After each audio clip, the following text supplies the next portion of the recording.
The white cotton stuck to her back, a second skin of sweat and grime. Clara ran.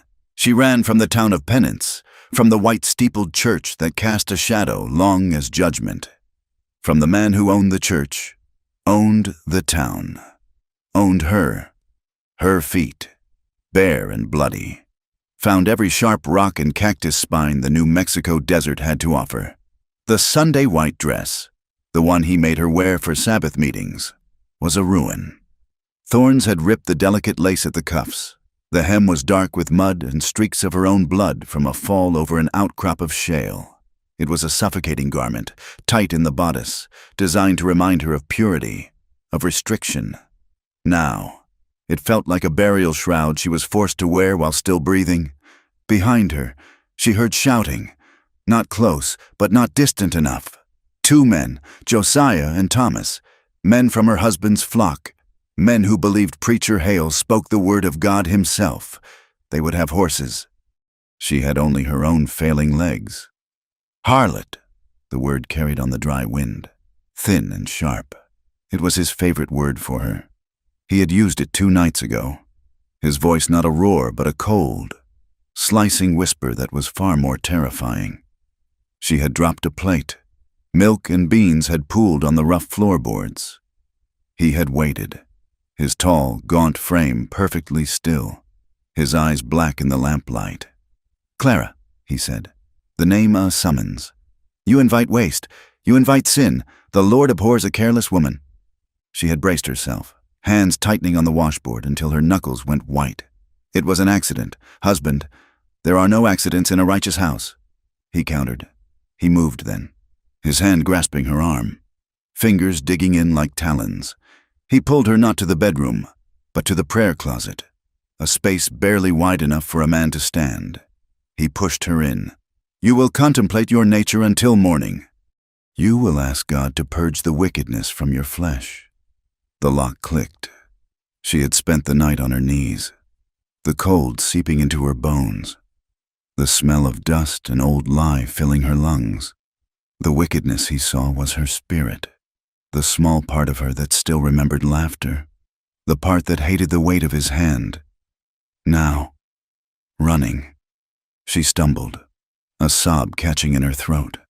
The sun was a hammer, beating the high desert into an anvil.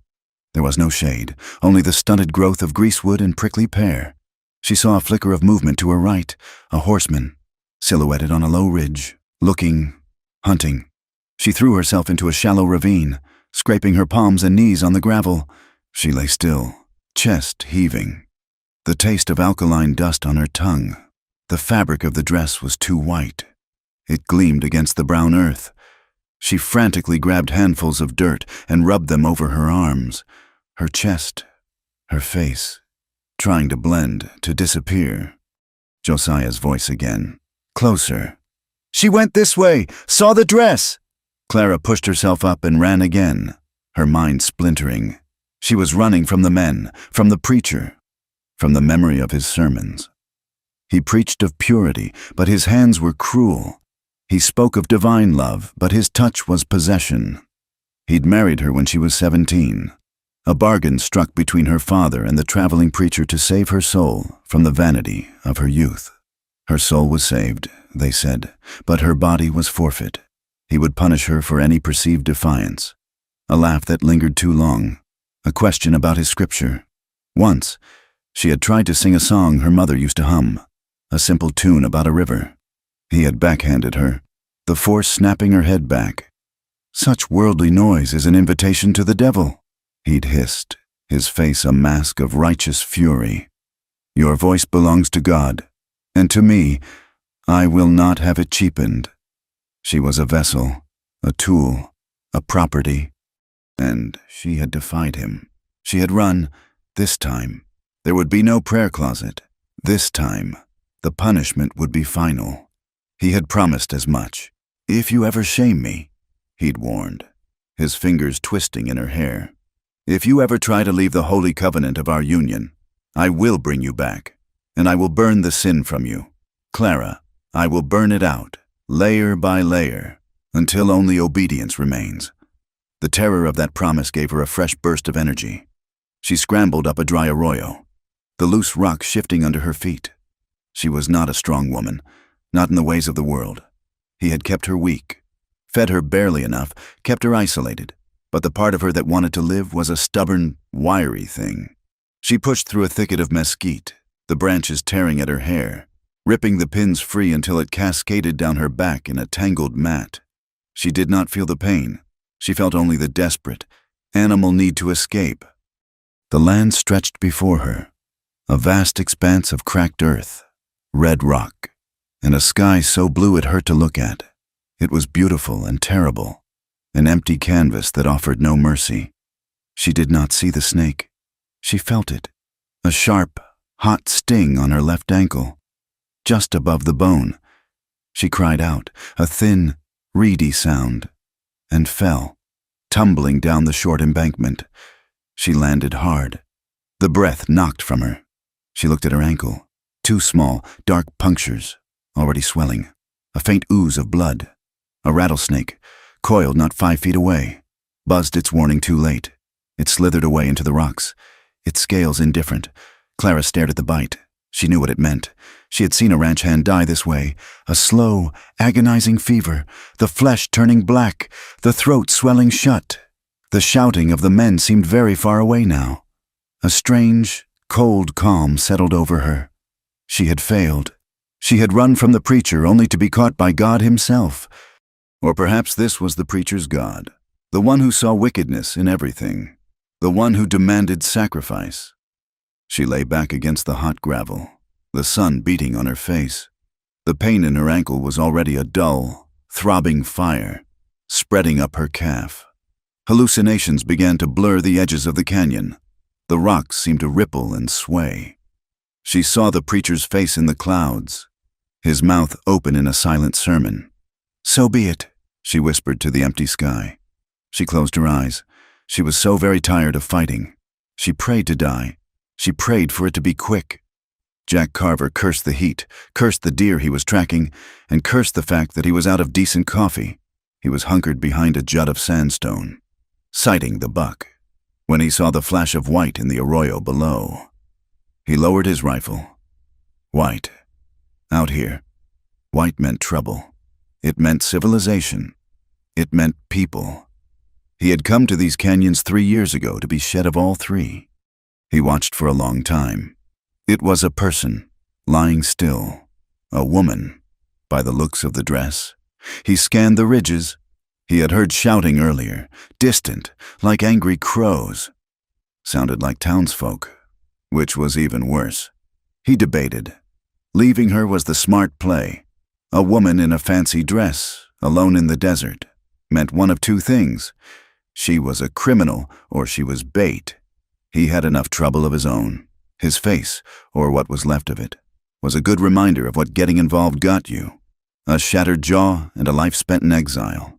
All for a railroad baron who paid him to be muscle. He spat the dust from his mouth, but she was lying in a dry wash. If a summer storm came, even miles away, she'd be drowned in a wall of water before she knew it. And then there was the heat. He sighed, a rough, grating sound. He was not a good man. He knew that, but he was not the kind of man to leave a dog to die in the sun. And this was not much different. He slung his rifle over his shoulder and made his way down the treacherous slope, his movements sure-footed and economical. She was worse off than he thought. Barefoot, her feet were a pulp of raw meat.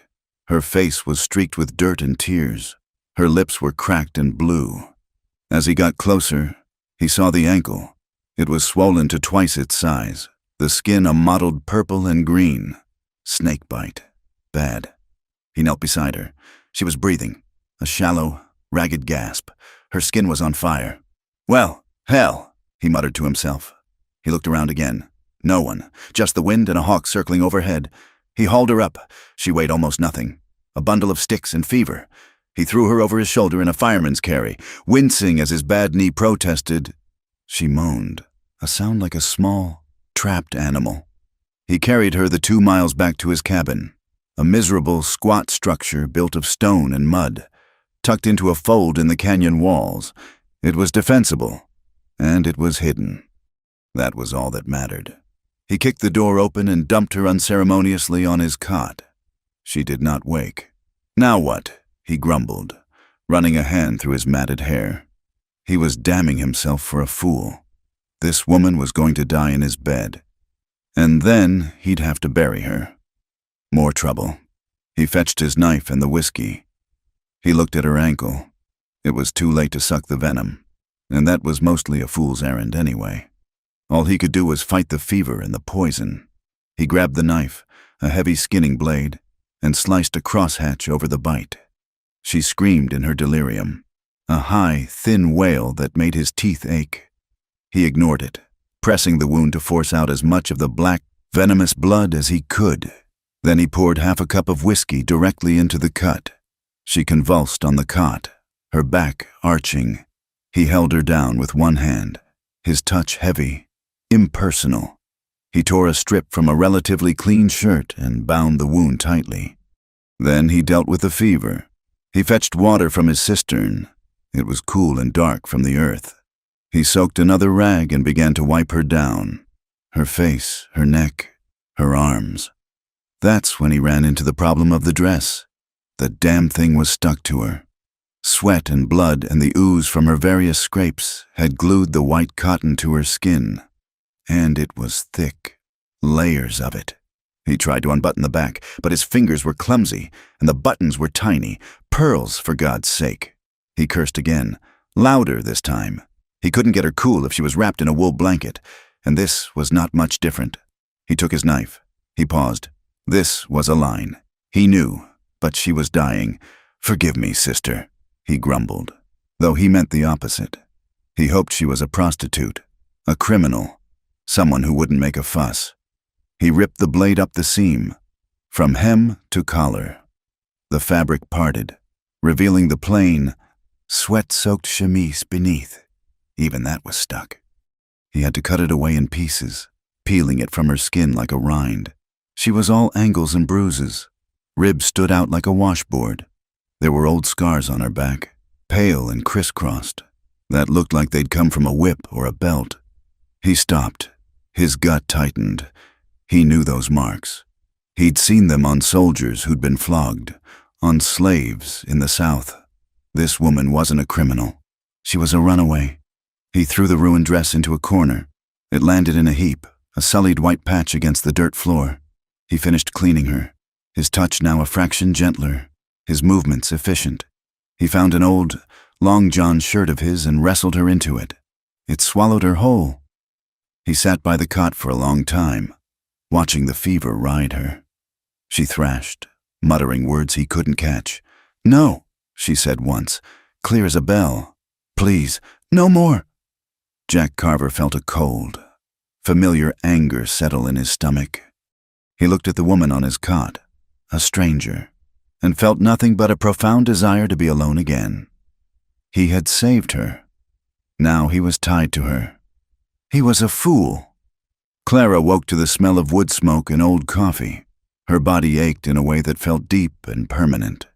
Her ankle was a universe of pain, a hot, heavy star dragging her back into the dark. She opened her eyes. The ceiling was not her own. It was low, made of rough-hewn beams and mud. A single, small window let in a sliver of dusty light. She was not in the prayer closet. She was not in the arroyo. She tried to sit up, and a wave of dizziness slammed her back down. She was weak, weaker than she had ever been. A man sat in a chair across the small room, his back to her. He was cleaning a rifle. The rhythmic shk-shk of the cleaning rod the only sound. He was a big man, his shoulders broad under a worn brown shirt. Fear, cold and immediate, seized her throat. A bounty hunter, an outlaw. One of her husband's men, tracking her in secret. She tried to move, to scramble away, but she was tangled in a heavy wool blanket. She looked down at herself. She was wearing a man's red flannel shirt. Her dress was gone. A small, terrified sound escaped her. The man stopped cleaning the rifle. He did not turn. He simply sat, perfectly still. The silence stretched, heavy and menacing. Slowly, as if he had all the time in the world. He put the cleaning rod down and stood. He turned to face her. Clara's breath caught. His face, one side was normal, rough-stubbled, a strong jaw, a piercing blue eye. The other side was a ruin. A puckered, angry scar ran from his temple down his cheek, pulling the corner of his mouth into a permanent, grim half-sneer. He looked like a man who had seen hell, and hell had decided to leave its mark. He said nothing.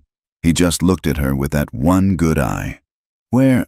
she managed, her voice a dry croak. "Where is my dress?" Jack Carver picked up a tin cup from the small table. He walked to the stove, dipped the cup into a pot of water, and walked to her bedside. He held it out. He did not look her in the eye. He looked at a spot on the wall just above her head. She shrank from him, pulling the blanket up to her chin. She flinched, expecting the cup to be thrown, expecting a hand to strike. His voice, when it came, was a low rumble, like rocks grinding together. "Drink, or you'll die. And I didn't haul you 2 miles just to dig a hole." His hand remained steady. She stared at him, her heart pounding a frantic rhythm against her ribs. He was not her husband. He was something else, something wilder, more dangerous. But he was offering her water, hesitantly, her hands shaking. She reached out from under the blanket and took the cup. Her fingers brushed his. His skin was calloused and hot. She flinched again, pulling her hand back as if burned. He stepped back immediately, retreating to the other side of the room, putting the rifle between them. He leaned against the wall, arms crossed, watching her. Clara drank. The water was lukewarm, but it was the best thing she had ever tasted. She drained the cup, her hand still trembling. The dress was ruined.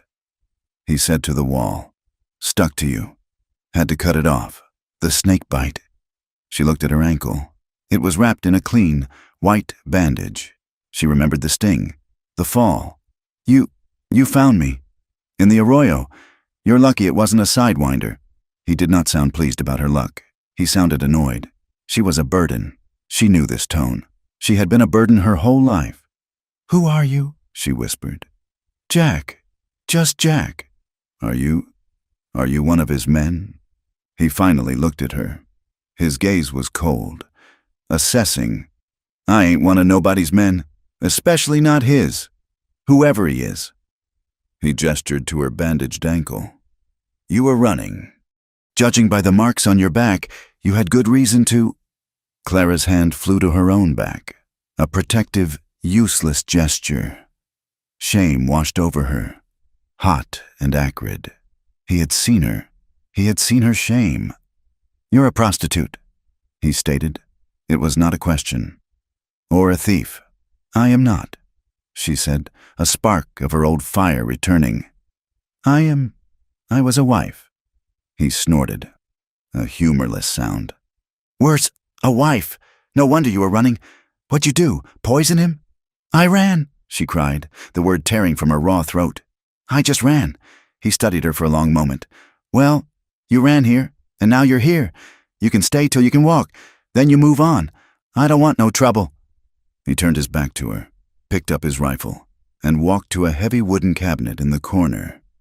He unlocked it, placed the rifle inside, and locked it again. He pocketed the key.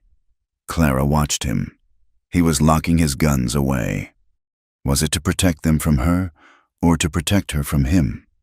He slept on the floor that night, by the door, rolled in a blanket, his hat over his face. Clara lay awake, listening to the cabin breathe. She listened to the sound of his breathing, steady and deep, and she listened to the world outside. The New Mexico landscape was not silent. Coyotes yelped in the distance, a sound of wild, lonely hunger that echoed in her own chest. The wind soughed through the canyon, a low, mournful sound. Later, a dust storm blew in, sand and grit rattling against the single window like tiny, insistent fingers trying to get in. She did not sleep. She found a small paring knife he had left near the dry sink, a knife he had used to cut carrots for a stew she could smell. She slipped it under the thin mattress of the cot. He was an outlaw, a bounty hunter, a killer. He had a face from a nightmare. He had cut her clothes from her body. but he had locked his guns away, and he had given her water. As she recovered, the silence in the tiny cabin became a living thing. It was a thick, heavy blanket, layered with suspicion and unspoken questions. Days bled into one another, marked only by the square of light moving across the floor. He would leave in the mornings, his rifle in hand, and be gone for hours. He always left a bucket of water and some hardtack or jerky by her cot. When he returned, he would set a rabbit or a brace of quail by the door, clean them with ruthless efficiency, and cook a stew in the black iron pot. He rarely spoke. "Eat," he would command, shoving a bowl of broth at her. "Thank you," she would whisper. He would grunt and turn away. She watched him. He was meticulous. He kept his small space clean. He mended his own clothes with thick, clumsy stitches. He never looked directly at her. If he had to hand her something, he would set it down and step back, avoiding her gaze, his body angled away from her. She, in turn, flinched every time he moved too suddenly. When he had to change the bandage on her ankle, she would lie rigid, her hands fisting the blanket, her eyes screwed shut, bracing for a pain that was not the bite. He was not gentle, but he was not cruel. His hands were rough, his touch impersonal, brief. He did his work and retreated. They were two animals trapped in a small cage, circling each other, waiting for the first sign of aggression. The dust storms raged outside, trapping them together, forcing a proximity that was almost unbearable. The coyotes howled, and in the small, dark cabin, Clara and Jack sat in the suffocating silence, each nursing their own wounds, each hiding their own knives. The fever broke on the 9th day. Clara woke feeling scoured, hollowed out, but blessedly clear. The throb in her ankle had receded to a dull, manageable ache. She was alive, and the realization landed on her not as a joy, but as a problem. To be alive meant she had to do something next. She sat up, this time without the room spinning. The red flannel shirt she wore was rough against her skin, rank with the smell of old sweat, wood smoke, and man. It fell to her knees, a shoddy, giant's dress. Jack was outside. She could hear the rhythmic thwack of an axe biting into dry wood. She stood, testing her leg. It held, though barely. She limped to the open doorway, bracing herself on the frame. He was in the small, sun-baked patch of dirt he called a yard, his back to her. His shirt was off, plastered to his waist, and the muscles in his back coiled and released with every swing. He was a man of brutal, simple purpose: chop wood, haul water, track game, survive. She watched him for a long time, until her leg began to tremble. She needed clothes. She could not, would not, continue to exist in this cabin as a bed-bound invalid in his shirt. She was a person, not a piece of salvage. When he finally stopped, wiping his face on the shirt from his waist, he turned and saw her. He froze. His one good eye narrowed. He was not used to her being upright. He was not used to her being in the doorway, watching him. "You're up," he said. It was not a question. "I need my dress," Clara said, her voice stronger than she expected. He looked at the axe in his hand, then back at her. He said nothing. He walked past her into the cabin, forcing her to stumble back from the doorway. He went to the corner where he had thrown the wadded-up, ruined garment. He kicked it with his boot. "That?" he asked. Clara limped over. She looked down at the muddy, torn, blood-stiffened white cotton. The tiny pearl buttons were mostly gone. The lace was a cobweb of grime. It was the uniform of her imprisonment, the symbol of her shame, the shroud she had almost been buried in. She stared at it, and a cold, final hatred rose in her. It's ruined," she whispered, not in sadness, but in dawning recognition. "I told you I had to cut it," he said, already turning away, his duty done. "No," she said, "it was ruined before that." He paused, glancing back at her, his expression unreadable. "I need something," she said, gesturing to the flannel shirt. "I cannot stay in this, and I cannot wear that." Jack stared at her for a beat. He seemed to be measuring a problem. He went to a small wooden trunk at the foot of his own bedroll, unlatched it, and pulled something out. He threw it on the cot. It was another shirt, smaller than the red one, made of blue chambray, worn thin at the elbows but clean, and a pair of canvas trousers, stained with old grease, but also clean. "They won't fit," he grumbled. "But they're all I got, unless you want to sew up that white mess." She looked at the shirt and trousers, then at him. He was offering her his own clothes. Not a dress, not a replacement for what she was. Something else entirely. "Thank you," she said. He grunted and walked back outside, picking up his axe as he went. Clara waited until the sound of chopping resumed. She picked up the blue shirt. It smelled like lye soap and sun. She pulled the heavy red flannel off, her skin prickling in the cool air of the cabin. She stood naked for a long moment, a pale, thin creature of bruises and angles. Then she pulled the blue shirt over her head. It was soft. It was light. It hung on her, but it felt clean. The trousers were hopeless, built for a man's hips and legs. But she rolled the cuffs and cinched the waist tight with a short length of rope he used for bundling hides. She walked to the small, cracked piece of mirror he had nailed by the door for shaving. She looked at herself. A small woman with a tangled mess of brown hair was staring back. Her face was gaunt, her eyes too big. But she was not wearing white. She was not bound in a bodice. She was wearing a man's shirt, her collar open at the throat, her feet bare on the dirt floor. She did not look like Preacher Hale's wife. She did not look like the harlot he'd screamed at. She looked like someone else, someone she had not met yet. A small, strange, powerful feeling uncoiled in her chest. It was not joy. It was not hope. It was something drier and tougher. It was the feeling of a slate wiped clean. Something had broken, and it had set her free. When Jack came back in for water, she was sweeping the floor. He stopped dead. The cabin was tiny, and she was in his way, wielding the crude broom he'd made of desert willow. She was clumsy, favoring her ankle, but she was sweeping. She flinched when she saw him, clutching the broom like a weapon. They stood there, the silence drawing tight. "Get off your foot," he said, his voice rough. "It's healing," she replied, her chin held high. "It needs to heal faster. I will not be a burden." "You're a burden whether you're sweeping or not," he said, but he didn't sound angry. He just sounded tired. He moved past her to the water bucket. She did not stop. The next day, she found his mending kit, the one with the thick, clumsy needles and sinew thread. The curtains over the one window were ripped, letting in streams of dust. She sat on the cot, her back to him, and began to stitch them. Her mother had taught her fine needlework, a skill the preacher had deemed frivolous, but her fingers remembered. The stitches were small, neat, perfect. Jack sat at his small table, cleaning his rifle, the shik-shik sound filling the room.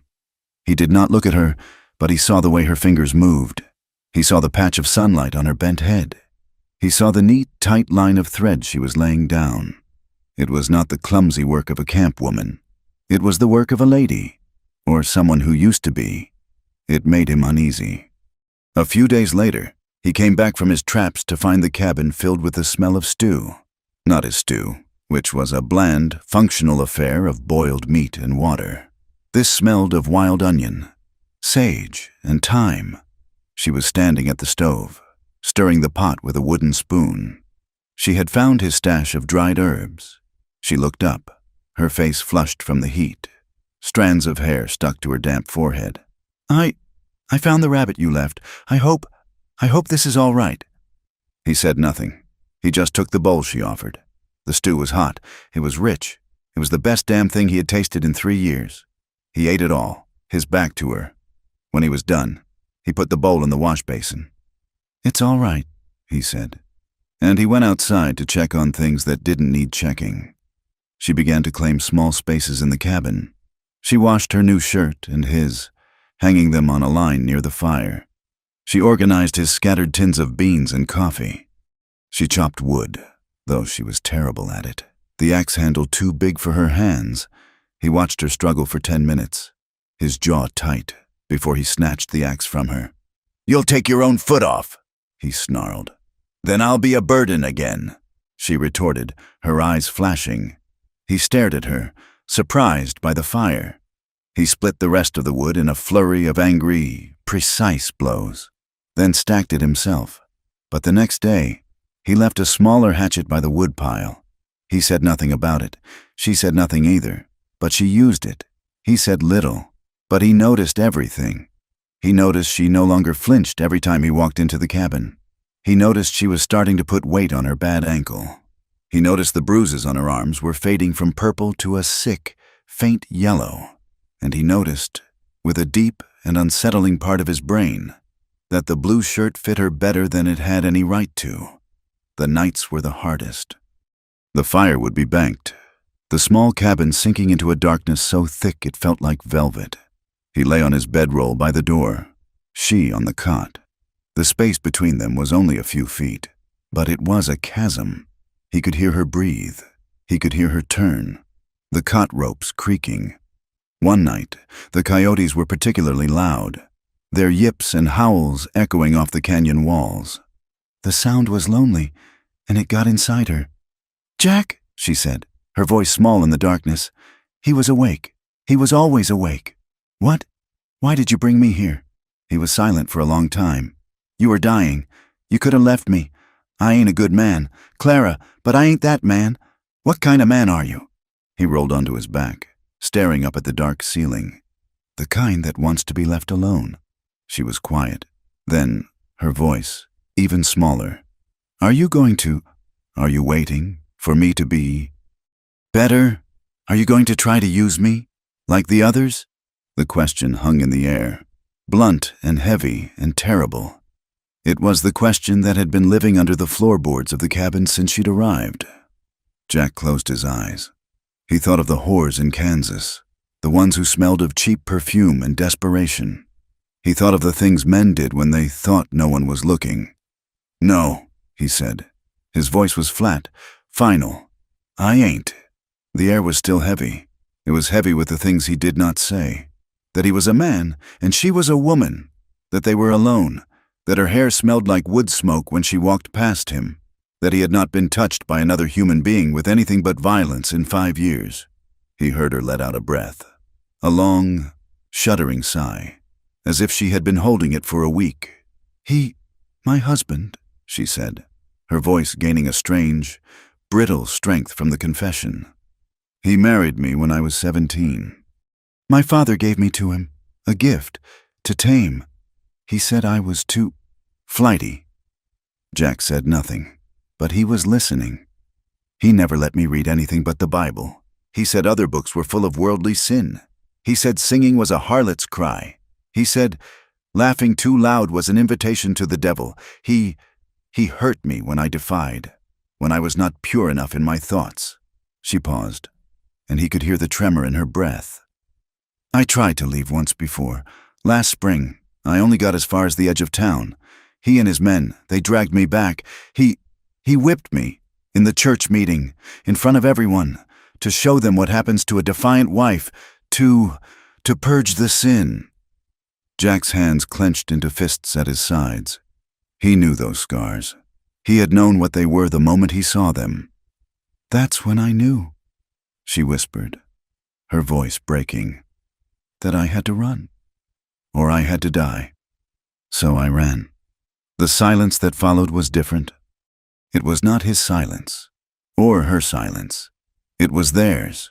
It was a shared, grieving, angry thing. He sat up. The moonlight from the small window was just enough to cast his shadow on the wall. A big, hunched shape. "He ain't your husband anymore," Jack said. "He is, in the eyes of God and the law." "Then God and the law are fools," he growled. She watched his shadow. "What about you, Jack? What brought you out here, to this edge of the world?"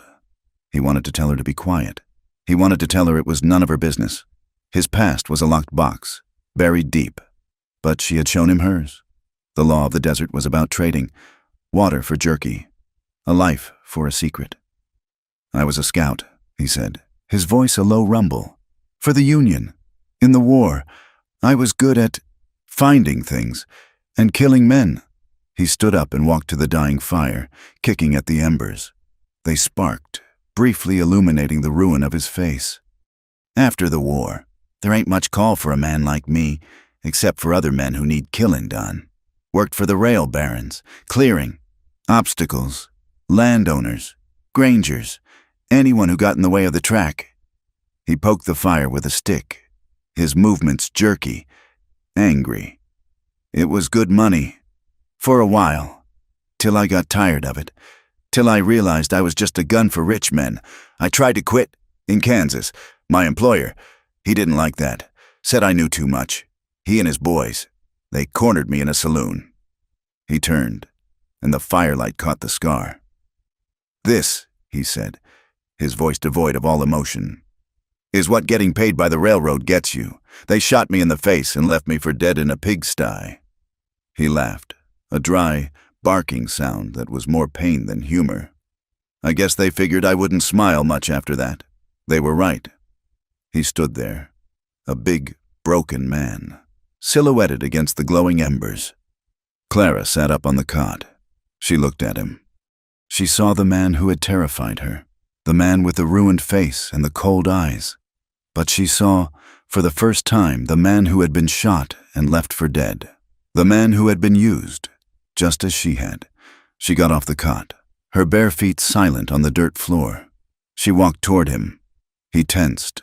He saw her coming, a pale shape in the blue shirt. He expected her to go for the water, or the door. He did not expect her to stop, right in front of him. She looked up at his face, not at his good eye, at the scar, at the puckered, mangled flesh that ran from his temple to his lip. She looked at it with an intensity that made him want to bolt. He was waiting for the flinch, the gasp, the look of revulsion. It never came.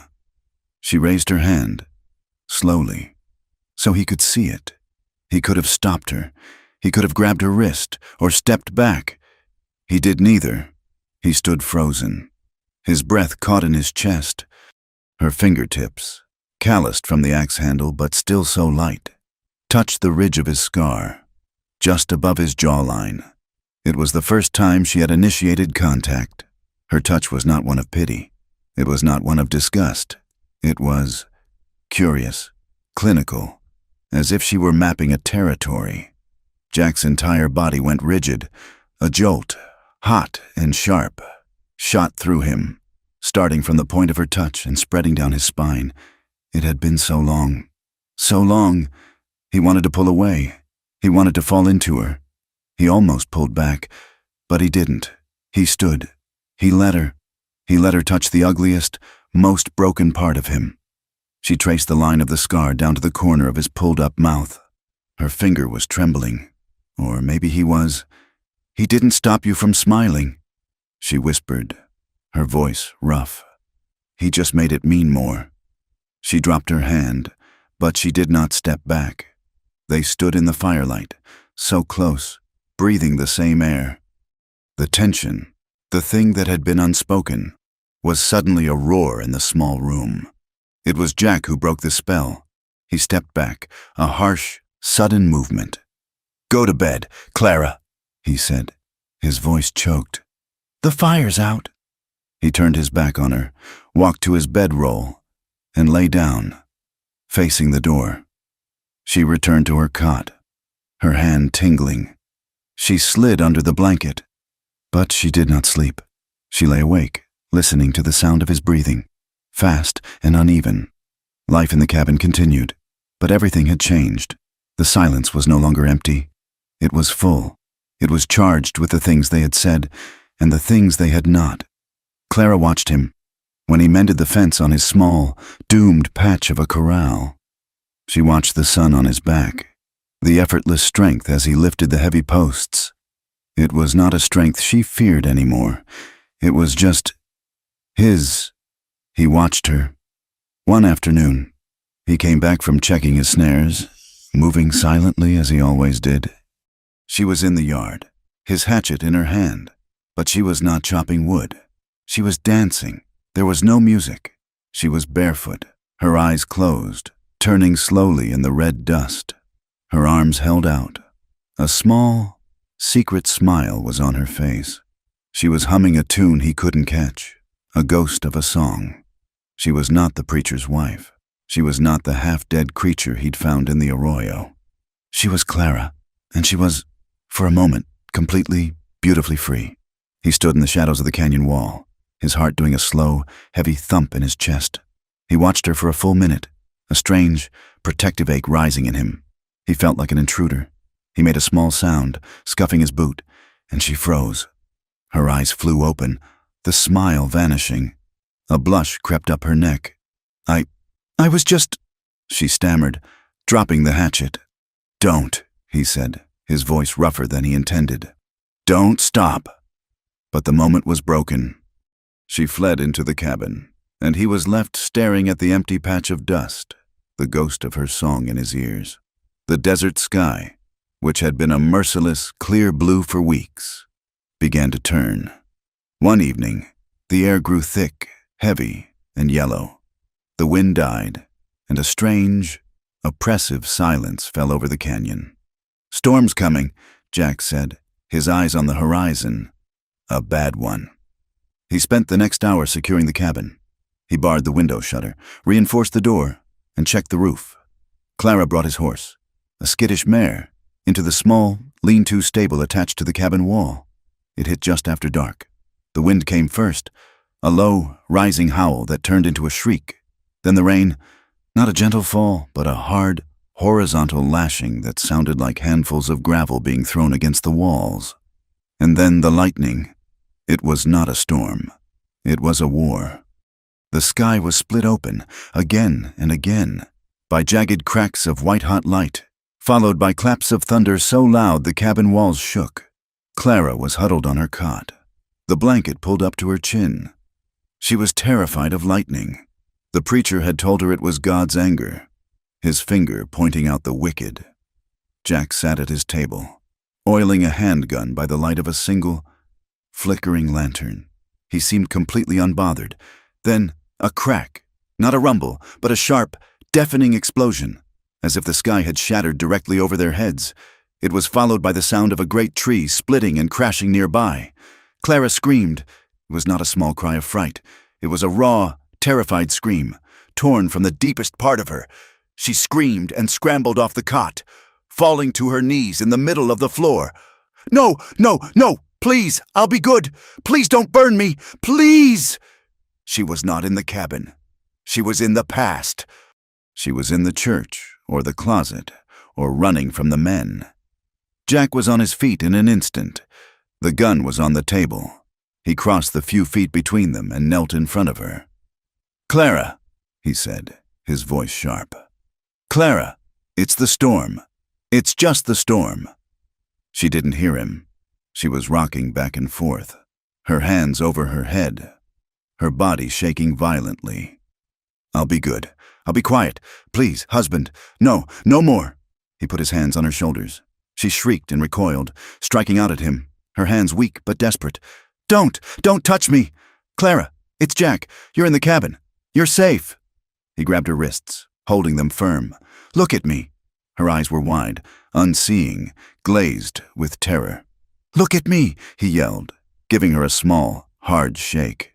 Her eyes focused. She blinked. The terror was still there. But now, confusion. Jack, it's just the storm, he said, his voice softer, but still firm. He did not let go of her wrists. Lightning hit the old cottonwood on the ridge. That's all. You're safe. She stared at him. The thunder rumbled again, but further away. The rain was still lashing the roof. She was trembling from head to foot.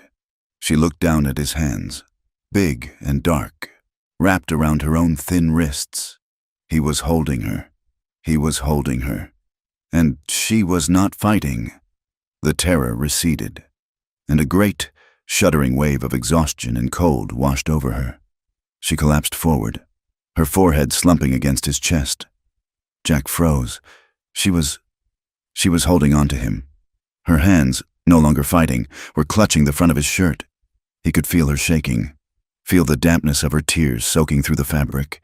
His arms, awkwardly, came up. He didn't know what to do. He had held men while they died. He had held women, but always with a purpose, a payment. He had never just held someone, tentatively. He put one hand on her back, between her shoulder blades. He could feel the frail bones. He put the other hand on the back of her head, his fingers tangling in her soft, messy hair. He just held her. On the dirt floor of a mud cabin, in the middle of a thunderstorm, he held her. She did not push him away. She did not recoil. She pressed herself closer, burying her face in his chest, and cried. She cried for her lost youth, for the preacher's cruelty, for the snakebite, for the fear. She cried for all the nights she had been alone and terrified. And he held her. He said nothing. He just held on, his hand on her head, his other hand on her back, anchoring her. He was a solid, warm, unmoving thing in a world that had come apart. They stayed like that for a long time. The storm moved on, the thunder fading to a distant grumble. The rain softened to a steady, drumming rhythm on the roof. The only sounds in the cabin were her quiet, hitching sobs and the steady, solid beat of his heart under her ear. Finally, her sobs quieted. She was just breathing, her body heavy against his. She stirred, as if waking up. I'm sorry," she mumbled into his shirt. "Nothing to be sorry for," he rumbled, his voice thick. She did not move away, and he did not let go. They were close, closer than they had been, closer than he had been to anyone in a lifetime. He could smell her hair. It smelled like rain and soap. He could feel the warmth of her breath on his chest. He looked down at the top of her head, at the tangle of her hair. The kiss. It was right there. It was a breath away. All he had to do was tilt her chin up. Her lips were parted. She was warm and soft against him. The night, the storm, the shared confessions. It was all leading to this. He wanted to... God, he wanted to. He wanted to taste something other than dust and whiskey. But he didn't. This was not a choice. This was comfort. This was fear. And he had told her he would not use her. A kiss now, born of a nightmare, would be just that. It would be a lie. He slowly, carefully, loosened his grip. "Storm's passin'," he said. She heard the shift in his tone. She pulled back, her hands still resting on his chest. Her face was a mess, streaked with tears and dirt, her eyes red and swollen. But she looked at him, really looked at him. "Thank you," she whispered. He nodded, unable to speak. He helped her to her feet, his hands on her elbows, steadying her. They stood, an arm's length apart. The air between them was electric. The tension was back, but it was different. It was not just suspicion. It was not just awareness. It was a new, fragile, terrifying thing. It was a promise.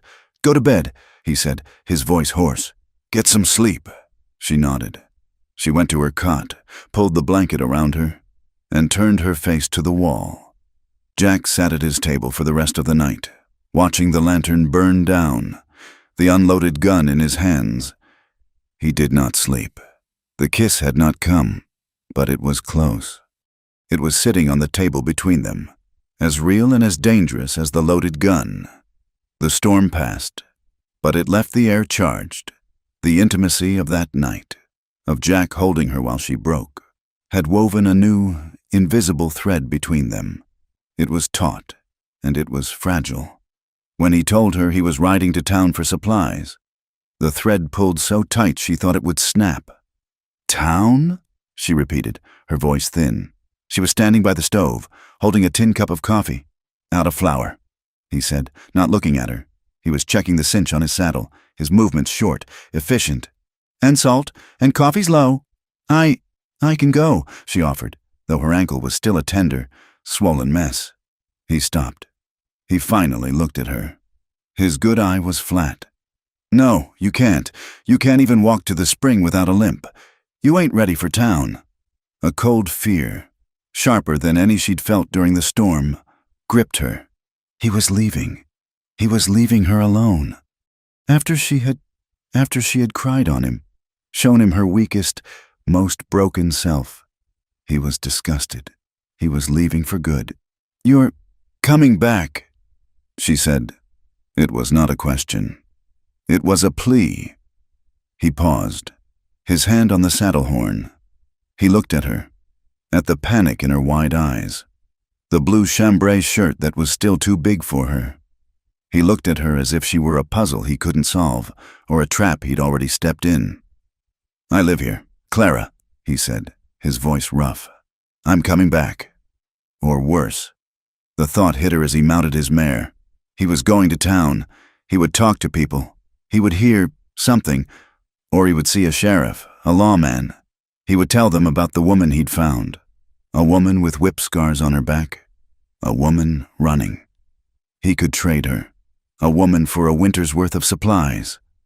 The fear must have shown on her face. He scowled, the scar on his jaw tightening. "Bar the door. Don't go outside. Don't light a fire till dark. And don't talk to no one." He nudged the mare and rode out of the yard without a backward glance. Clara stood in the doorway and watched him go. She watched until his broad-shouldered shape was just a speck against the red rock, until the sound of his horse's hooves faded to nothing. The silence of the canyon rushed in. It was a different silence than before. It was not the peace of isolation. It was the silence of abandonment. It was the silence of a held breath. She barred the door. She spent the day in a fever of anxiety. Every gust of wind was a horseman. Every skitter of a lizard on the roof was a boot step. She scrubbed the floor until her knees were raw. She mended a tear in his other shirt. Her stitches as small and perfect as she could make them. A desperate, superstitious offering. "Please come back. Please be alone." She was terrified he would not return. She realized with a cold, sickening lurch.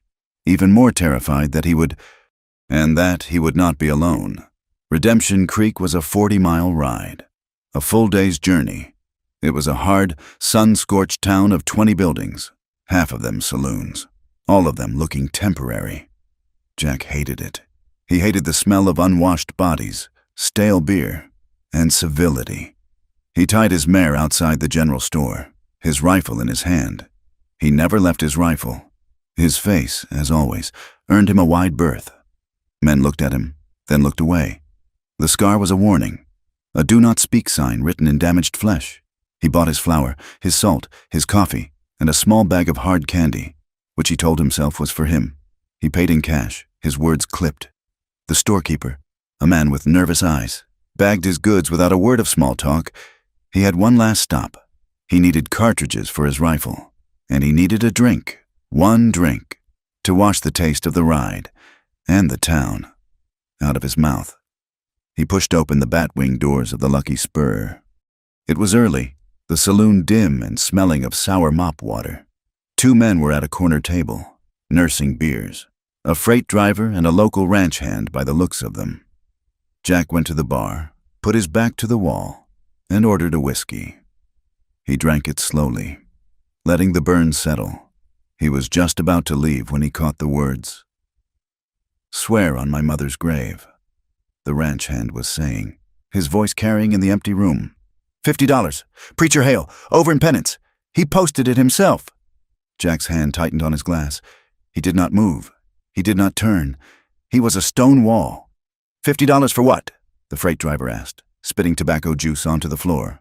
"A horse, a woman," the ranch hand said, and he laughed. "His wife. Can you believe it? Run off. Took a horse and a pile of his church money, so he says." "A wife?" The driver sounded intrigued. "What's she look like?" "Hell if I know. But the poster says she's a wicked woman, a harlot who corrupted the household and run off with a hired hand. But the hand's been found. Beat to hell. Says she ran off into the desert alone. Preacher wants her back. Says he needs to save her soul from damnation. $50. The driver mused. A man could ride a long way for $50. "I'm telling you," the ranch hand said. "It's easy money. A runaway woman in that white dress. She can't have got far, probably dead of thirst by now. Or maybe found, some folks would call it salvation. Jack put his empty glass on the bar. He put a coin down next to it. He walked out of the saloon. He did not run. He did not look at the men. His blood was a cold, slow river of ice. He bought his cartridges and rode out of town. He rode hard, pushing the mare. His mind a cauldron of cold fury. He was angry. He was furious at the preacher, at the men in the saloon, at a world that put a price on a woman's head. And he was angry at Clara. She had lied to him, or at least she hadn't told him. She had let him tend to her, let him feed her, let him hold her.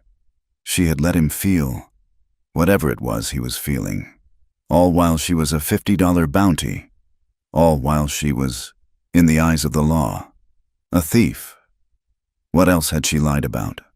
The whipping, the husband. Maybe she had poisoned him. Maybe she was a harlot. The 40-mile ride back took half the night, but he barely noticed. The anger was a hot coal in his gut, burning away his weariness. He saw the faint, flickering light of the cabin from a mile away. She had lit the lamp, a beacon, or a target. He rode into the yard and just sat there, the mare breathing hard under him. He looked at the cabin. It had been his sanctuary, his exile. Now, it was just a place with a price on its head. The door opened. She stood in the rectangle of yellow light. She was wearing his blue shirt, her hair pulled back, her face pale and strained in the gloom. She was holding a tin cup. "I made coffee," she said, her voice trembling. He said nothing. He swung down from the horse, his body stiff. He pulled the heavy sacks from the mare's back, his movements jerky, violent. He threw the flour and salt on the small porch, the sacks landing with a heavy, final thud. He brushed past her into the cabin, pulling the door shut behind him. The silence was terrible. It was worse than the storm, worse than the days of mutual suspicion.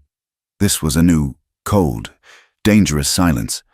He stood in the middle of the room, his back to her, his shoulders a wall of rigid anger.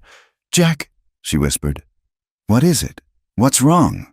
He turned, slowly. His face, in the lamplight, was the face of the man she had first feared. The scar was a livid shadow, his good eye a chip of ice. "When were you going to tell me?" he asked. His voice was not a yell. It was a low, deadly rumble. Tell you what? That you're a thief, that you corrupted a household, that you're a runaway wife with a $50 bounty on your head." The color drained from her face. She looked, for a second, like he had shot her. She staggered back, one hand finding the edge of the table to steady herself. How did you... Town, he spat. "Men talk.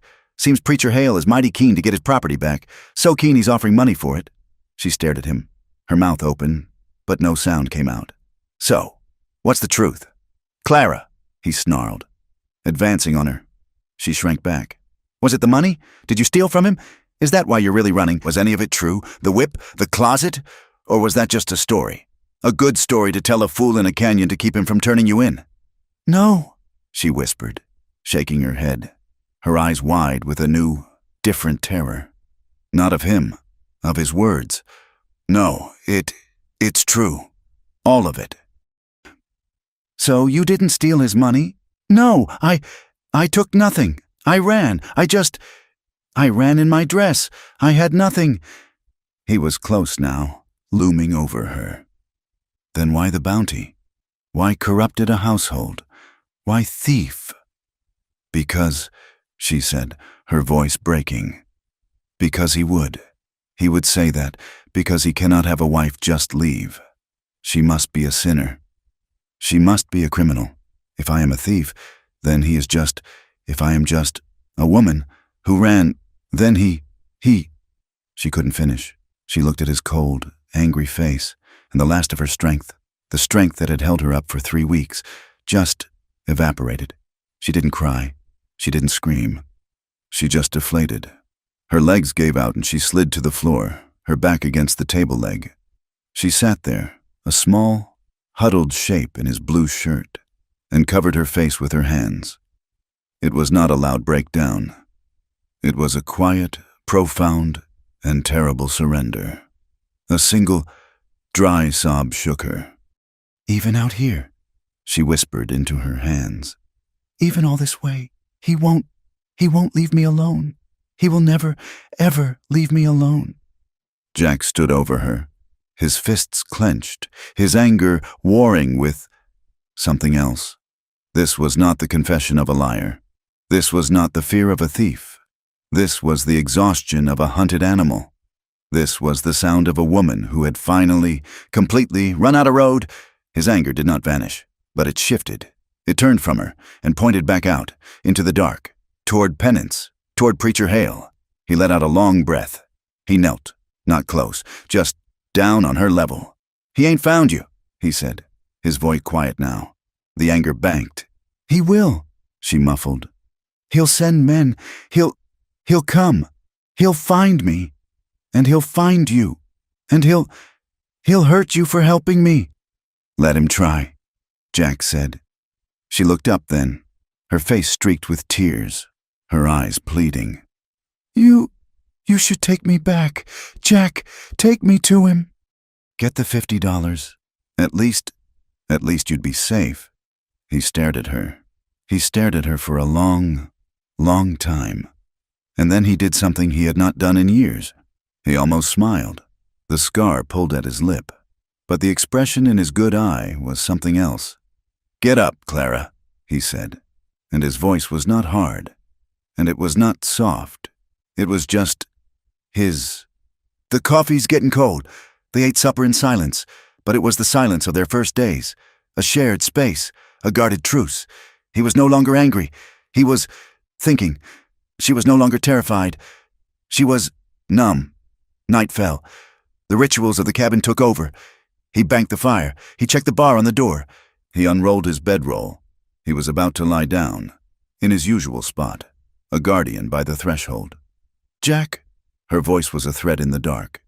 He stopped, his back to her. "Don't." He paused. "Please," she said, her voice stronger, but trembling. "Don't sleep on the floor. Not tonight." He tensed. He misunderstood. He turned, his face a shadow. "Clara, I told you, I ain't that man." "I know," she said, and he could hear the desperation in her voice. "I know you're not. I'm not asking for that." She sat up on the cot. He could just see her outline in the faint moonlight from the window. I'm so tired, and I'm so scared. I know he's coming. I know it. And tonight, I don't want to be alone. Please." She was asking for comfort, not for sex. She was asking for the man who had held her in the storm. He stood by his bedroll for a full minute. The chasm of the cabin floor, only 10 feet, seemed a mile wide. To cross it was to change everything. To cross it was to admit that he was not just her protector. He was something else. Slowly, as if walking on thin ice. He walked to the cot. It was small, built for one. He did not take off his boots. He did not get under the blanket. He just lay down on top of it, on his back, his hands folded on his chest. He was a mountain of a man next to her small form. She was on her side, under the blanket, facing him. They were inches apart. He could feel the heat of her, smell the faint, clean scent of soap and woman. They lay in the dark. The only sound was the cabin settling, the pop of the cooling stove, and the sound of 2 people breathing. The silence grew, but it was not an empty silence. It was full. It was charged with a tenderness so profound it was almost painful. It was the most intimate either of them had been in their entire lives. After a long, long time, her hand moved. It crept out from under the blanket, a small, pale shape in the dark. It trembled. It moved until her fingertips, just the very tips, brushed the back of his hand. His hand was huge, calloused, scarred from work and violence. Hers was small, fine-boned. A jolt, like a low current of electricity, passed between them. He did not pull away. He did not turn his hand to take hers. He just let them touch fingertips, a fragile, tentative bridge. The silence stretched, and it became a comfort. "I want to remember," she whispered, her voice so quiet it was almost just a breath. He turned his head on the rough pillow. "Remember what?" "What it's like," she whispered, and he could hear the tears in her voice. "To be touched and not hurt. I think I've forgotten. He made me forget what a hand feels like. Unless it was to punish her vulnerability, her broken, whispered confession. It undid him. It broke through the wall he had built around himself, the wall of anger, of exile, of ugliness. He moved, slowly. He rolled onto his side, propping himself up on one elbow, looking down at her. His shadow fell across her face. She looked up at him. Her eyes were wide, luminous in the dark, tears silvering her lashes. She was not afraid. She was just waiting. He leaned down. His scarred face, the ruin of his past, was close to hers. He did not kiss her mouth. That was a claim. That was a possession. He didn't know how to do that, not in a way that was clean. Instead, he lowered his head, breathing in the scent of her hair, and pressed his lips to the side of her neck, just above her collarbone. He felt her pulse, fluttering like a trapped bird. It was not a kiss of passion. It was a kiss of reverence. It was an oath. It was a promise that his touch would not be a hurt. She let out a sound, a small, shuddering sigh, and her hand, the one that had been touching his fingertips, moved. Her fingers slid into his, and she held on. He pulled back, just enough to see her face. She was watching him, her eyes full of a raw, fragile, terrifying trust. A trust he knew he did not deserve, but one he would. He realized. Kill to protect. She reached up her other hand, the free one, and laid it on his scarred jaw, the same place she had touched by the fire. This time, it was not curiosity. It was an invitation, a permission, a plea. He leaned in again, and this time, she met him halfway. He kissed her neck again, and her hand in his tightened, slowly, with a trembling reverence that was almost a prayer.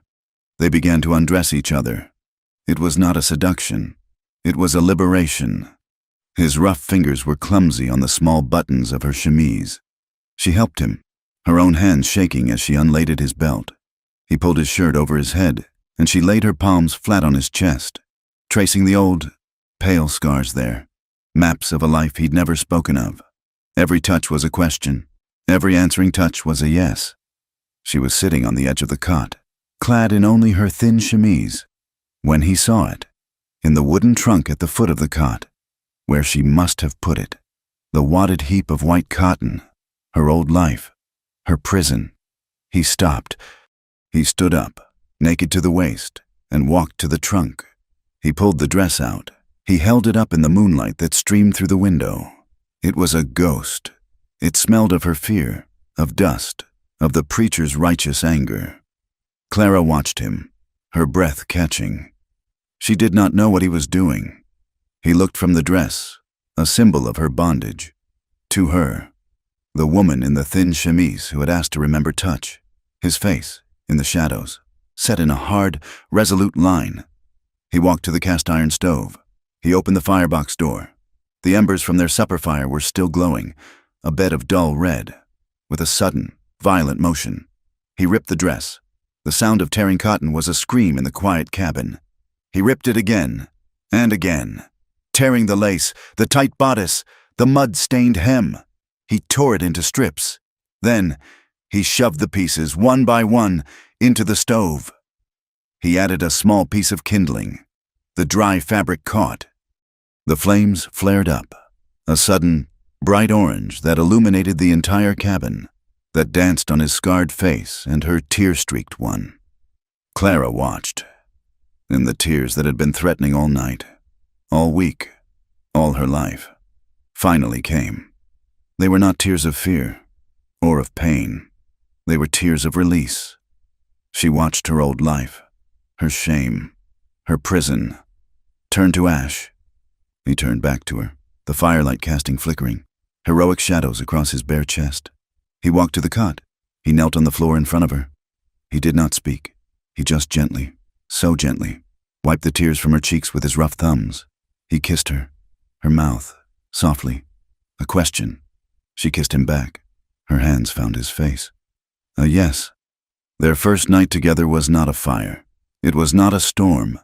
It was a quiet, trembling discovery. It was the feeling of skin on skin, a language they were both learning for the first time. Every touch was a healing. Every caress was an unspoken promise. He was not just a man, and she was not just a woman. They were two survivors, and in the small, dark cabin, with the smell of burning cotton in the air and the flames of her past dying in the stove, they found a way to be free. The morning after, the cabin was transformed. The silence was no longer a weapon, not a space of suspicion, but a soft, shared blanket. It was a peace so profound it was almost shocking. Clara woke first, curled on her side, Jack's heavy arm thrown protectively over her waist. He was still asleep, his scarred face relaxed in a way she had never seen. The grim line of his mouth softened. She lay still, watching him, her heart doing a slow, heavy beat that was part fear, part wonder. This was real. This man, this scarred stranger who had saved her, was now hers. They lived, for a brief time, in a kind of stolen grace. The canyon, once her prison, became a world. The rituals of survival became the rituals of a life together. They moved around each other in the small space with an easy, unspoken rhythm. He would rise before dawn to hunt or check his snares. She would have coffee boiling on the stove when he returned, his presence filling the cabin with the sharp, clean smells of sagebrush and cold morning air. But Jack knew this peace was fragile. The $50 bounty was still out there. The preacher was still out there. "You need to learn," he said one morning, his voice abrupt. He was standing in the doorway, the sun at his back. Clara looked up from the beans she was sorting. "Learn what?" "This," he said. He stepped inside and laid his heavy rifle on the table. She recoiled, her hands flying to her chest. "No, I can't. I've never—" Preacher Hales said. "He said guns were instruments of damnation, for men's hands only." "The preacher ain't here," Jack said, his voice flat. "And he ain't wrong about one thing. It's an instrument. And out here, it's the only one that sings a song anyone listens to. I can't be here every second. You ain't gonna be a victim again, not while I'm breathing. You're gonna learn." He took her out to a shallow box canyon 1/2 mile from the cabin. He set up an old tin can on a rock, 100 feet away. The rifle was heavy in her arms, shockingly so. It felt wrong, cold and hard and full of death. "It's just a tool, Clara," he said, his voice quiet, standing behind her. He showed her how to brace it against her shoulder. His hands were on her, guiding her, his touch firm and impersonal. But she could feel the warmth of his body through her shirt. It's steadying. "Don't fight it. Make it part of you. Squeeze the trigger. Don't pull it. And breathe out when you do." She was terrified. She closed her eyes and pulled the trigger. The explosion was deafening, a roar that shook her to her bones. The rifle kicked like a mule, slamming into her shoulder and knocking her back a step. She cried out, dropping the gun in the dust. Her shoulder was on fire. "I can't," she said, tears of fright and pain stinging her eyes. "I can't. Jack." "You can," he said. He picked up the rifle, brushed the dust from it. "You flinched. You closed your eyes. You can't hit what you can't see. Look at it. Look at the can. That's all there is. Just you and the rifle and the can." He stood behind her again. "Tuck it in. Tighter. That's right. I got you." He put his hand on her shoulder, bracing her. "Now. Look. Squeeze." She kept her eyes open. The metal can wavered at the end of the barrel. She breathed out. She squeezed. The crack was just as loud, the kick just as hard, but this time she was ready. A puff of dust exploded from the rock, just to the left of the can. "Better," he grunted. "Again." They spent all morning, She fired until her shoulder was a purple, swelling bruise, until her ears rang, until her arms ached so badly she could barely lift the rifle. But she stopped flinching. She learned to breathe, and just before noon, a glorious ringing ping echoed through the canyon as the can flew off the rock.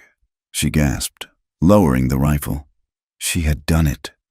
Again, he said, but she could see, just at the corner of his good eye, a crinkle of approval. He taught her to ride, too. Not the timid, side-saddle posture the preacher had demanded, but how to ride like a man, astride, with her legs. He taught her how to feel the mare beneath her, how to anticipate its movements, how to become part of its strength. It was another kind of liberation. The horse, the rifle. He was giving her the tools of his own survival. He was giving her the world. Their connection deepened, becoming something more than shared survival. The nights were where it truly settled. The awkwardness was gone. The terror of her past was still there, a shadow in the corner, but it no longer had power over her. She was bold. She was hungry. She had been starved for a lifetime, not just of food, but of joy, of touch, of simple, honest affection. And now, she was feasting. She was the one who initiated. She would walk up behind him while he was cleaning his guns by the fire, her bare feet silent on the floor, and wrap her arms around his waist, pressing her face into the solid wall of his back. He would freeze every time, as if he still couldn't believe it, as if he was waiting for the trick. Then, slowly, his hands would cover hers. "You're real," she would whisper, just to feel him breathe. "So are you," he would rumble. She explored him, his body, his face. She learned the map of him. One night, lying by the fire, she traced the scar on his jaw, no longer with pity, but with a fierce, possessive tenderness. "This is yours," she murmured. "This is part of the man who found me." Jack was undone by her. He was a man who had been paid for his capacity for violence, a man who had hidden his face from the world, a man who believed himself to be unlovable. And this woman, this fragile, broken bird, trusted him. She touched him with a reverence that he felt in his bones. She looked at him not as if he were a monster, but as if he were a refuge. He was careful. He was so careful with her, as if she were spun glass. He had seen what cruel, clumsy hands had done to her. His hands, though rough and scarred, were agonizingly gentle. He was responsive to her every touch, her every sigh, letting her lead, letting her rediscover her own body, her own desire. In a place where she was finally safe, he was, for the first time in his life, overcome by the sheer, terrifying weight of being trusted. He started to imagine things. He, a man who had not dared to look past the next sunrise, began to imagine next year. They were sitting outside one evening, watching the sky bleed purple and orange over the canyon rim. The air was cool, the silence comfortable. "I've been thinking," he said, his voice quiet. He was whittling a piece of willow. "This canyon, it's a good place to hide, but it ain't a place to live." Clara looked at him, her heart catching. "What do you mean?" "I mean, we can't stay here forever. Not really. It's a hole." He looked out at the vast, empty landscape. "I've been thinking about north, Wyoming, maybe Montana. I heard there's land, good land, grass up to your waist, rivers so cold they make your teeth ache. A man could start a small ranch, run a few head of cattle." He looked at her, his good eye searching her face. "Together," he said, just the one word. Clara stared at him. A future, a home, a life. Together. It was a concept so foreign, so vast, she couldn't breathe. She had spent her entire life trying to survive the day. He was offering her tomorrows, all of them. "A ranch," she whispered. "Just a small one?" He said quickly, as if afraid she'd laugh. "Just for us." She said nothing. She just moved across the small space between them, sat at his feet, and laid her head on his knee. He stopped whittling. His hand, hesitant, came to rest on her hair. A future. With this new, fragile hope came a new voice. When Jack had returned from town, he had brought not just flour and coffee, but a small, leather-bound notebook and a pencil. He had left them on the table without a word. Clara had claimed it as her own. She began to write. She hid the notebook under her mattress, the same place she had once hidden a knife. She wrote at night, by the fire, when Jack was outside, or in the sliver of daylight that came through the window. She did not write prayers. She did not copy scripture. She wrote her own story. She wrote about the preacher, his cold hands, his sermons on sin. She wrote about the prayer closet, about the whipping, about the suffocating white dress. She wrote about the snake bite, and the terror, and the feeling of praying for death. And then she wrote about Jack. She wrote about his scarred face and his quiet anger. She wrote about the stew he made, the way he locked his guns away, the day he taught her to shoot. She wrote about the storm and the way he held her. She wrote about the fire and the burning dress and what it felt like to be touched and not hurt. She was, at last, writing her own testimony. She was taking her life back, one word at a time. The peace was shattered on a Tuesday, or maybe a Wednesday. The days had begun to blur into a happy, seamless rhythm. Jack had gone out to check his perimeter, a habit he'd taken up since his trip to town. He no longer just hunted. He patrolled. He was gone longer than usual. Clara was kneading dough for bread, humming the tune she had danced to. When he returned, he did not walk in. He stood in the doorway, blocking the light. His face was the mask of cold stone she remembered from their first days. "What is it?" she asked, her hands freezing in the dough.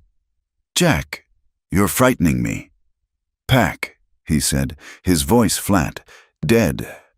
"Just the water, the jerky, and the ammunition. Nothing else. We're leaving." "Leaving? Leaving where? What happened?" "He found tracks," Jack said. "3 riders, less than a mile from the spring. They're good. They're casing the canyon." The blood drained from Clara's face. The bowl of dough slipped from her hands, crashing to the floor. No, it could be anyone. Ranchers, prospectors." "They ain't prospectors," he said, walking into the room.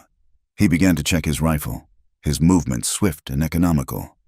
"They're moving in a triangle. They're hunters, and they ain't found us by accident." Clara's mind flew to her journal, her hope, the ranch. "Jack, get the supplies.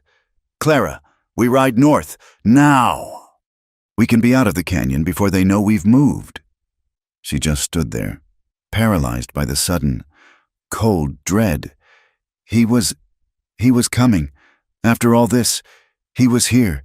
It got worse. 2 days later, Jack, who had been sleeping in fits, his rifle next to his bedroll, found it. He had sent Clara to the spring, telling her to be fast, to stay low. She came back not with water, but with a scream frozen on her face. She was pale, shaking, her hands empty. "Clara, what is it? Where's the bucket?" She couldn't speak. She just pointed. He grabbed his rifle and ran, pulling her behind him. "Stay here," he ordered, shoving her behind a cluster of boulders. He crept forward, his body low, his eyes scanning every shadow. He saw it on the old cottonwood tree, the one that marked the path to the spring. Something glinted in the morning light. He got closer.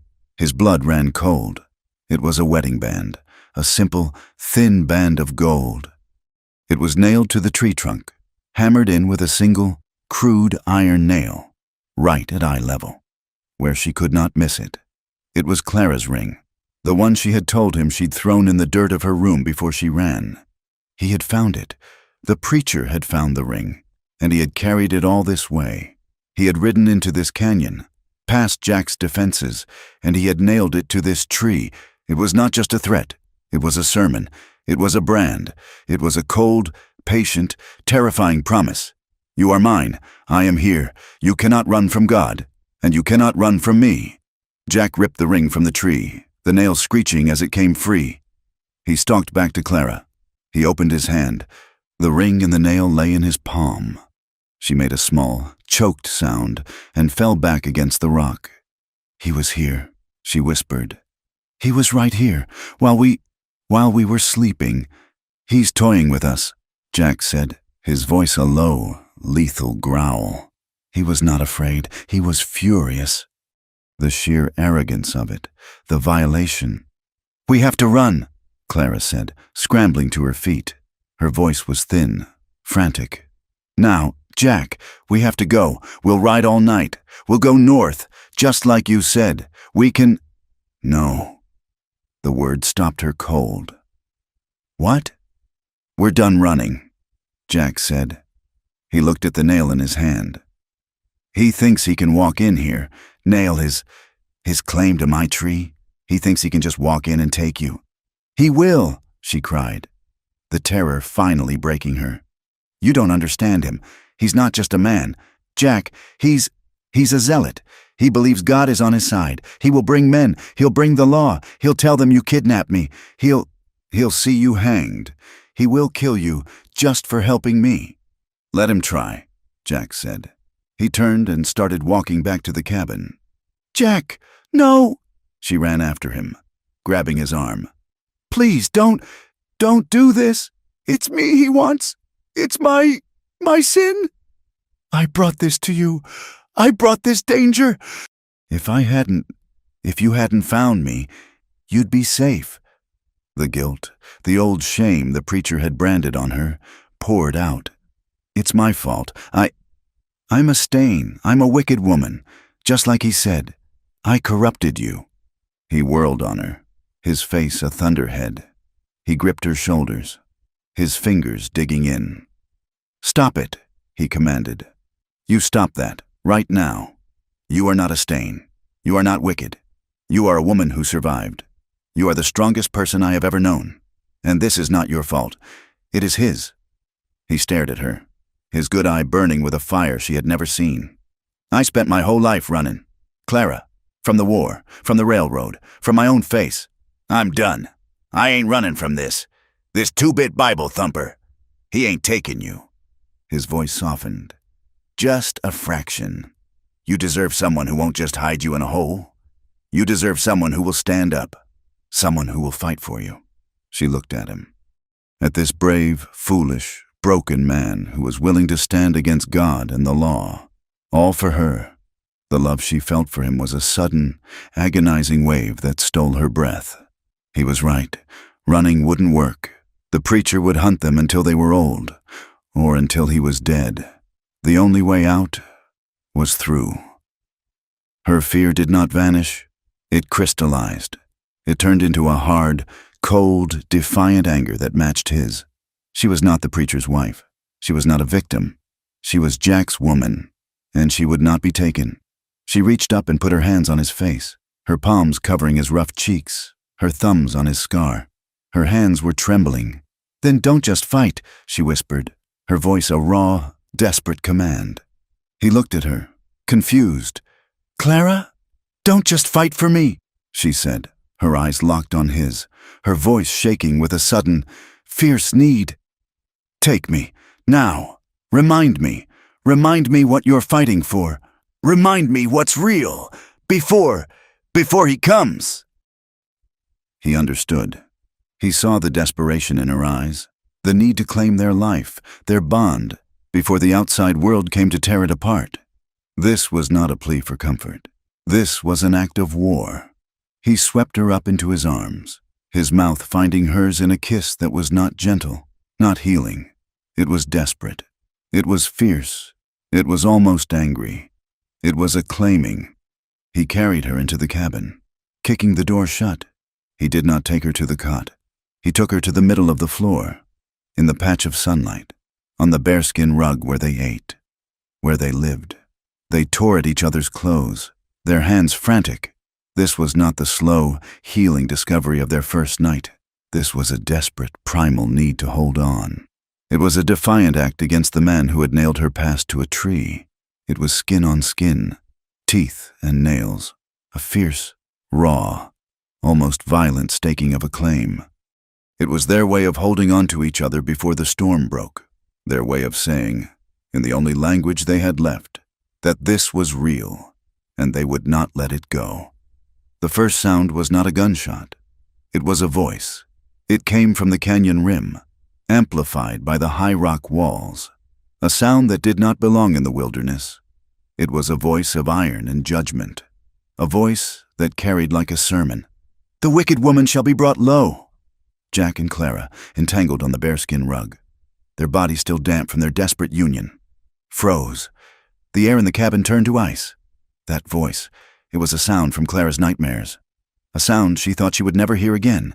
He's here," she breathed, her voice paralyzed, her hands flying to her throat. Jack was moving before she finished the sentence. He was a coil of sudden, lethal energy. He was off the floor, his trousers pulled on, his gun belt strapped around his waist in 2 swift motions. He grabbed his rifle from the wall. "Stay down," he commanded, his voice a low, animal growl. "Stay away from the window." "Clara!" The voice boomed again. Closer. "You have defiled the covenant. You have wallowed in the sty of your own sin, but the shepherd has come for his lost, his wicked, his sullied lamb." Jack peered through a crack in the window shutter. On the ridge, not 300 yards away, sat 3 men on horseback. The one in the center was tall and gaunt, dressed in black, his face a pale mask of righteous fury. Preacher Hale. The other 2 were rough-looking men, hired guns, both with rifles resting easy in their arms. "He brought men," Jack said, his voice flat. "2 of them." "He will kill you," Clara whispered, her body shaking so violently she could barely stand. She was pulling her shirt on, her fingers fumbling with the buttons. "Jack, he will kill you, and he will drag me back." "He ain't taking you," Jack said. He kicked the cabin door open and stepped onto the porch. He did not hide. He stood in the full morning light, his rifle held in one hand, his scarred face turned up toward the ridge. "That's far enough. Preacher!" Jack's voice was not a yell, but a deep roar that seemed to rise from the canyon floor itself. Preacher Hale's horse took a few steps down the trail. He raised one hand, as if delivering a benediction. "I have not come for you, broken man. I have come for what is mine. I have come for my wife, stolen from my home by a thief and a leper." "She ain't your wife," Jack called back. "And she ain't stolen. She's free." "Free?" Hale's laugh was a dry, terrible sound. "The harlot is never free. She is a slave to her own flesh. You have stolen the sacred vessel of my house, and you will answer for it. You will burn for this." "She ain't going anywhere," Jack said. "Ride on, or I'll send you to meet your God myself." "Blasphemy!" Hale roared, his face purpling. He had not expected this. He had expected a cowering thief, not a defiant guardian. "You will release her to me, or you will be struck down. I am here on the Lord's business." "Then the Lord's business is about to get bloody." Jack said, "Last chance. Preacher, ride out." Hale's face twisted. He gave a sharp, almost invisible nod to the man on his right. The world exploded. The crack of the hired man's rifle echoed, and the bullet thudded into the door frame next to Jack's head, sending splinters into his cheek. Jack did not flinch.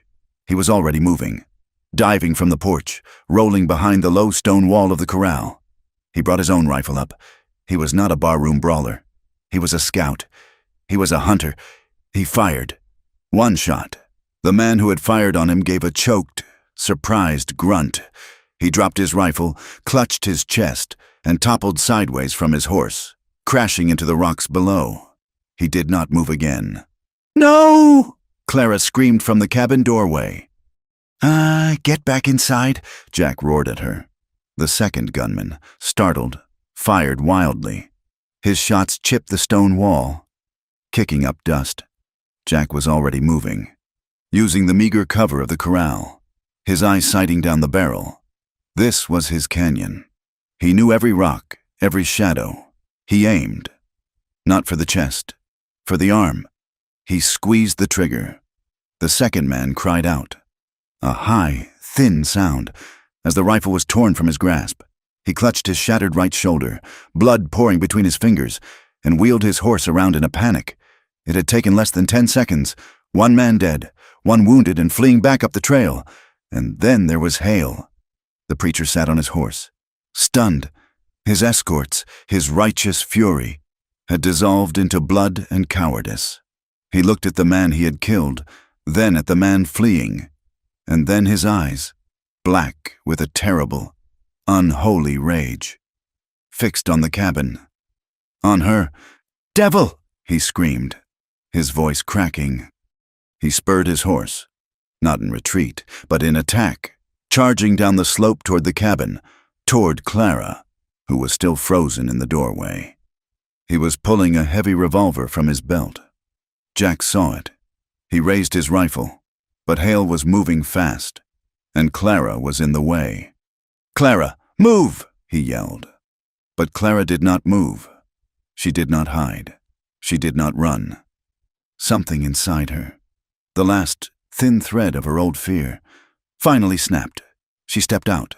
She walked away from the cabin, away from Jack's protection, and stood in the middle of the yard, her feet planted in the red dust. She was wearing his blue shirt. Her hair was a wild tangle, and her face was pale, but her eyes were on fire. She stood, unarmed, and waited for her husband. Hale yanked his horse to a stop, 10 feet in front of her. The animal reared, its eyes wild. Hale's face was a mask of utter hatred. He was breathing hard, his chest heaving. "Harlot," he hissed, his voice venomous. "Look at you, filthy!" Dressed as a man, you would stand with this stain against your own husband. "He is not my husband," Clara said, and her own voice shocked her. It was clear. It was cold. It was not the voice of his victim. "I am your husband," he shrieked, raising the revolver, though he did not point it at her.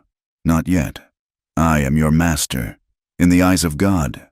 You are a vessel of sin. You are a devil sent to tempt me. You are a stain on my name, on my church."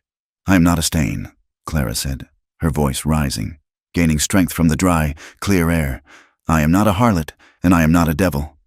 She took a step toward him. "I am a woman you tried to kill. I am a woman you beat, and you starved, and you locked in the dark, and I am done." She raised her chin. Her eyes locked on his. "I would rather be a harlot in this canyon," she said, her voice ringing with a terrible, final clarity. "I would rather be a stain on the rocks. I would rather be the devil himself than be yours." His face, for a moment, went blank with shock. She had never spoken to him like this. She had never defied him. She had rejected his sermons, his power, his very world.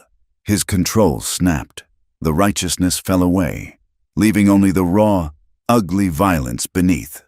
"Then I will send you to hell," he roared. He did not shoot her.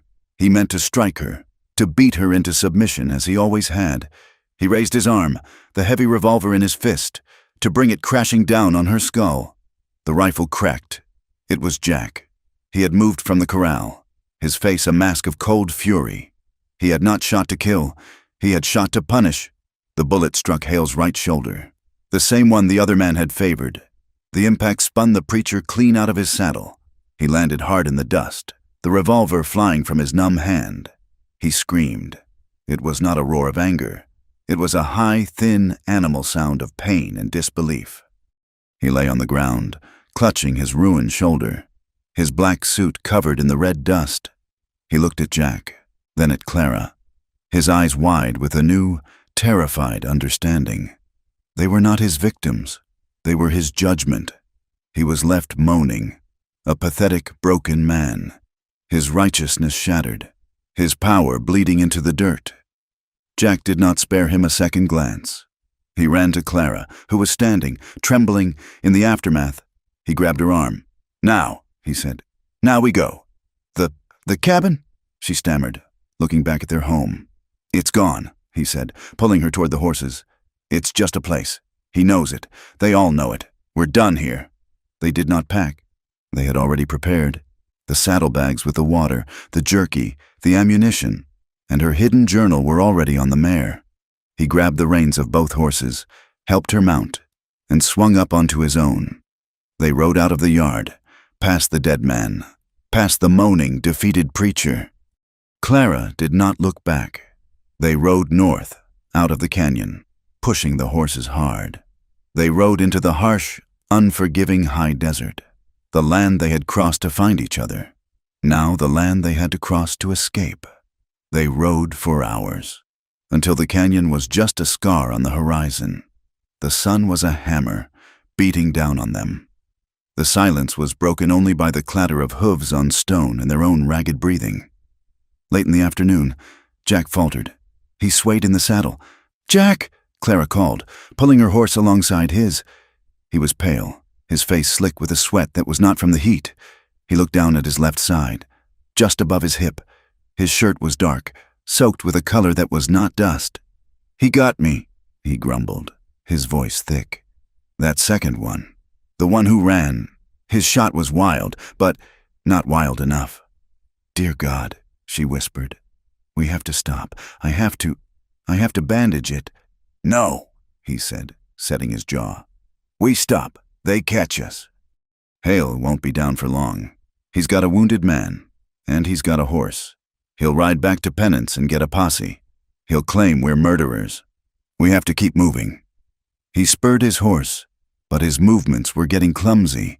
They rode on, into the twilight, into the dark. The landscape was a gray, featureless nightmare. That night, the sky broke, the temperature plummeted, and the rain came. Not a gentle rain, but a cold, driving, brutal downpour that turned the dust to mud and soaked them to the bone in minutes. It was a blessing and a curse. It would wash away their tracks, but it was freezing. They found a shallow overhang of rock, barely enough to shelter them from the worst of the wind. They were shivering, their teeth chattering. Clara helped Jack down from his horse. He almost collapsed, his weight falling entirely on her. I have to see the wound," she insisted, her voice shaking with cold and fear. By the light of a single, shielded match, she pulled up his shirt. It was a deep, ugly graze. A bullet had torn a channel of flesh along his ribs. It was bleeding sluggishly, but the flesh was already looking angry. It's bad," she said, her voice small. "It ain't in me," he grunted, though his face was gray with pain. "It's just flesh. Tie it tight." She tore a strip from her own chemise, the last piece of her old life, and packed the wound as best she could, her hands clumsy with cold. She wrapped the bandage tight, her own tears mixing with the rain on her face.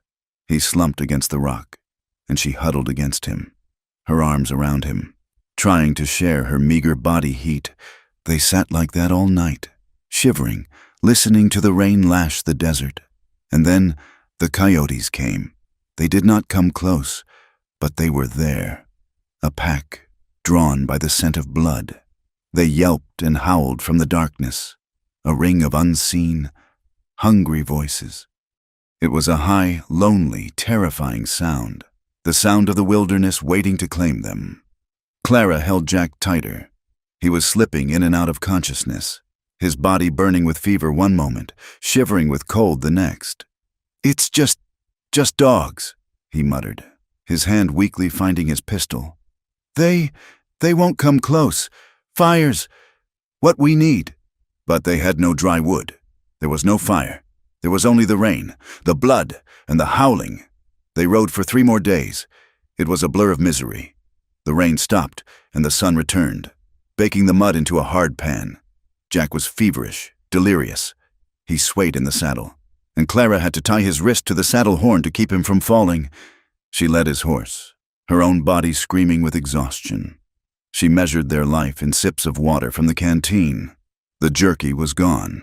They were running on nothing but her will. She did not know where they were going. She just rode north, as he had said, north. On the 4th day, just as she was sure they were both going to die, that she would fall from her horse and the coyotes would finally have them, she saw it. It was not a city.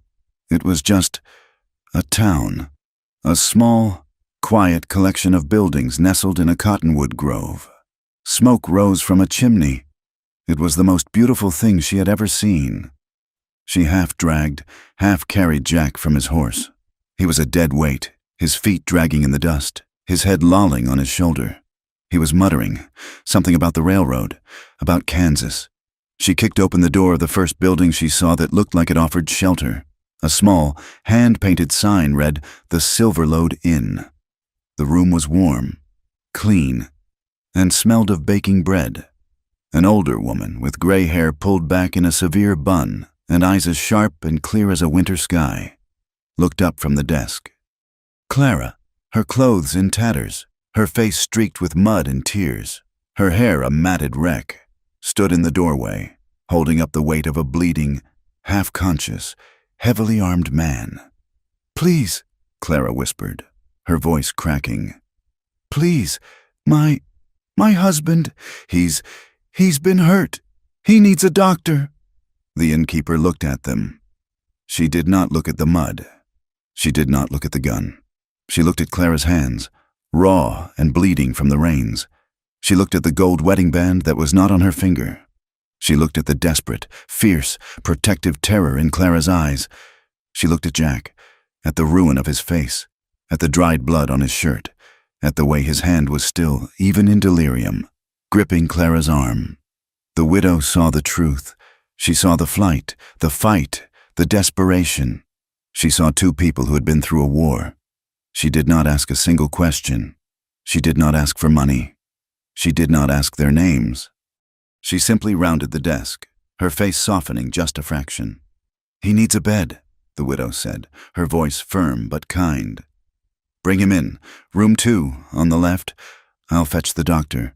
And some broth. You both look like you're about to fall over."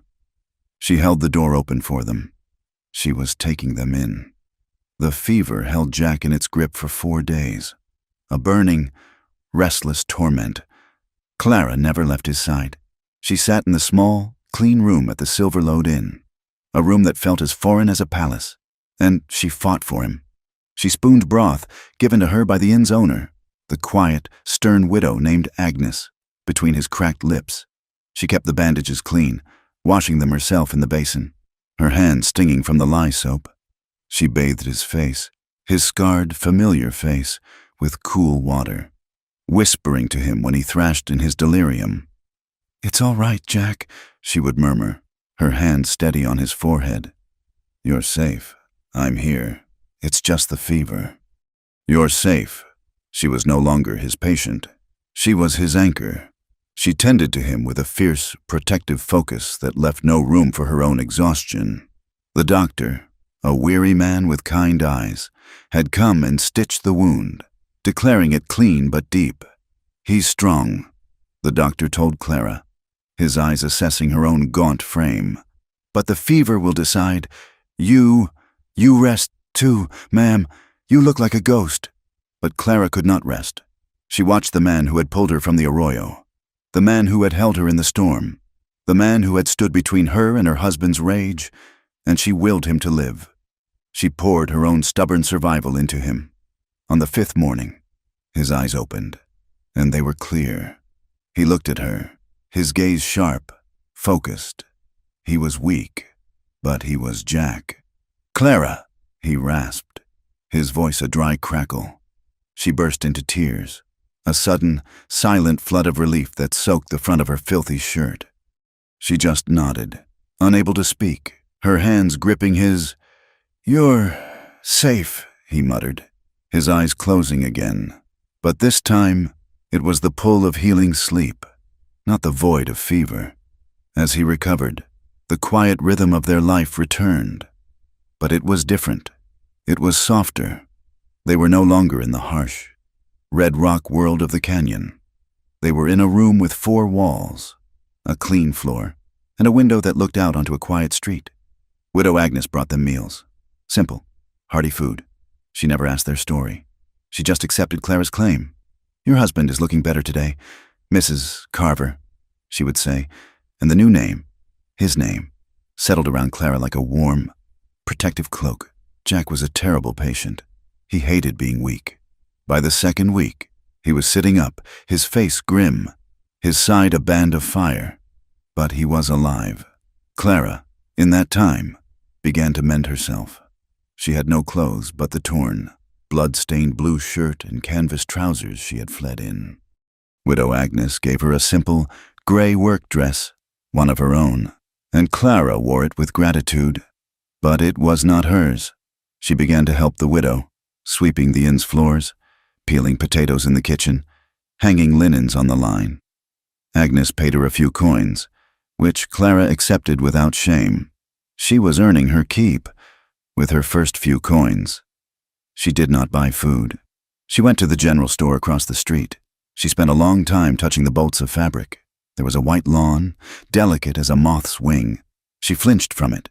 There was a dark, severe black, the color of her husband's suit. She moved on. She chose a blue, not a pale, washed-out chambray, but a deep, strong calico, the color of a mountain shadow, with a tiny, stubborn pattern of yellow flowers. It was the color of strength, the color of the sky before a storm. She bought the fabric and a spool of thread and a set of new needles.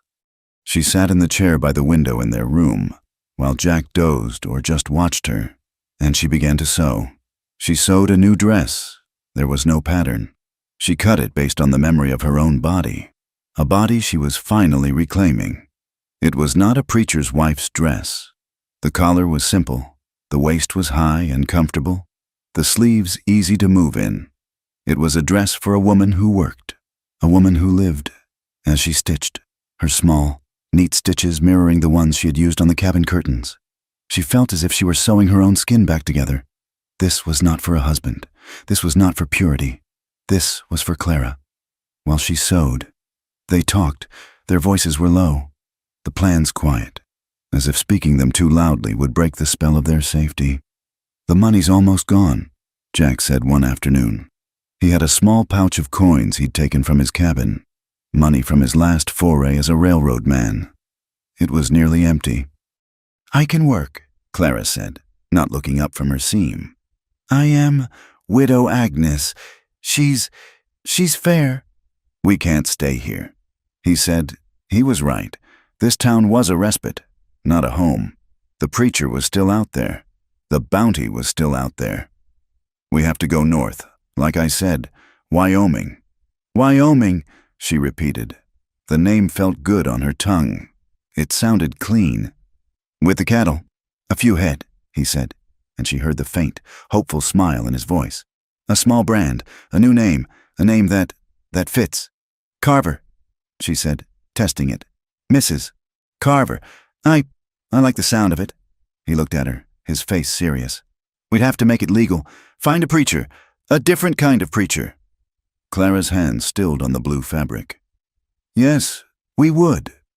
They were planning a future, a clean slate. It was no longer a desperate dream. It was a plan, quiet and solid, stitched together in a small room, in a small town that had taken them in. But the past was not yet finished with them. A man arrived on the stagecoach, a man with a stiff collar and a leather satchel. He was a traveling lawyer, a circuit judge, taking depositions and filing claims. He sat up in the inn's small dining room. Clara saw him, and a cold, hard resolve settled in her. She had her testimony. She had the leather-bound book, still safe in her saddlebag. It was her word against her husband's. She waited until Jack was asleep. She took the journal, her hands trembling. She walked into the dining room. The lawyer, Mr. Elias Thorne, looked up, his spectacles perched on his nose. "Yes, ma'am? Can I help you? My name," she said, her voice shaking but firm, "is Clara Hale. My husband is Preacher Josiah Hale of Penance." The lawyer's eyebrows rose. He knew the name. The preacher was a man of influence in the territory. I have a testimony," she said. She placed the journal on the table. I am not a harlot. I am not a thief. I am a runaway wife. My husband, he tried to kill me. He is a man of violence. This book, this is my story. It is the truth." Mr. Thorne looked at her earnest, bruised face, at the simple, mended dress she wore. He opened the book. He read a page, then another.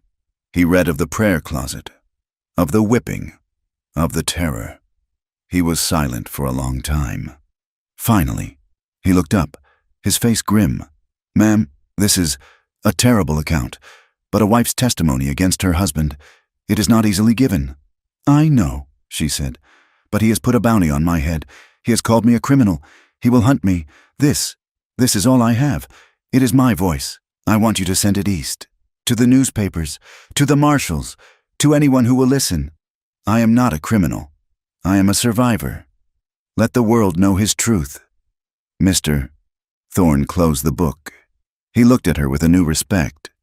"It will be a hard fight. Mrs. Hale, his word against yours."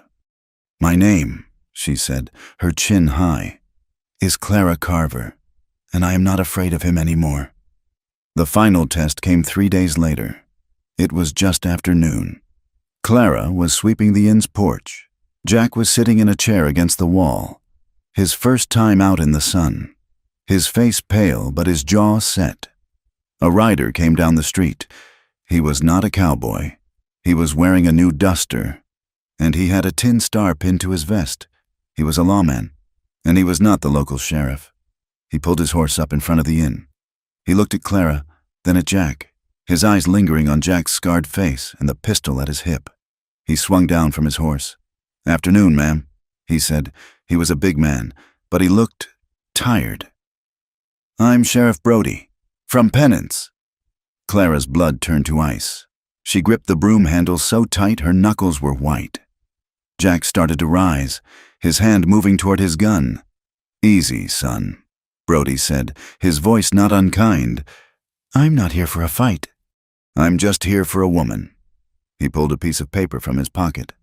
"The bounty. I'm looking for a Mrs. Clara Hale, runaway wife, wanted for theft and other matters." He looked directly at Clara. "You fit the description." The porch was silent. The whole street seemed to be holding its breath. Clara started. "You'll find no one by that name here. Sheriff." Widow Agnes had come to the door. She stood, her arms crossed, her small, frail body a sudden, immovable wall. "This is Mrs. Carver, my guest. She and her husband have been here for 2 weeks. He's been recovering from a bullet wound. She's been nursing him." Brody looked at the widow, then back at Clara. "Carver, you say? Funny. She looks just like the woman on this paper. And he nodded at Jack. "Looks like a man who'd get a bullet wound. Preacher Hale says she was taken by a hired gun." "Then Preacher Hale is a liar," Agnes said, her voice sharp. "I've run this inn for 20 years. I know a good woman when I see one. I've seen no harlot. I've seen a wife tending to her husband." The doctor, who had been passing by, stopped. "That's right. Sheriff, I stitched that man's side myself. A nasty graze. And his wife, Mrs. Carver, she's the one who pulled him through. A devoted woman." Sheriff Brody looked uncomfortable. He was a man of the law, and the law was on the paper in his hand, but the town was against him. It was Clara who moved. She dropped the broom. She stepped away from the wall, away from Jack's protection, and walked to the center of the porch. She stood in front of the sheriff. "My name was Clara Hale," she said, her voice clear and strong. It carried in the quiet street. "I was married to Preacher Hale. He was not a man of God. He was a man of violence."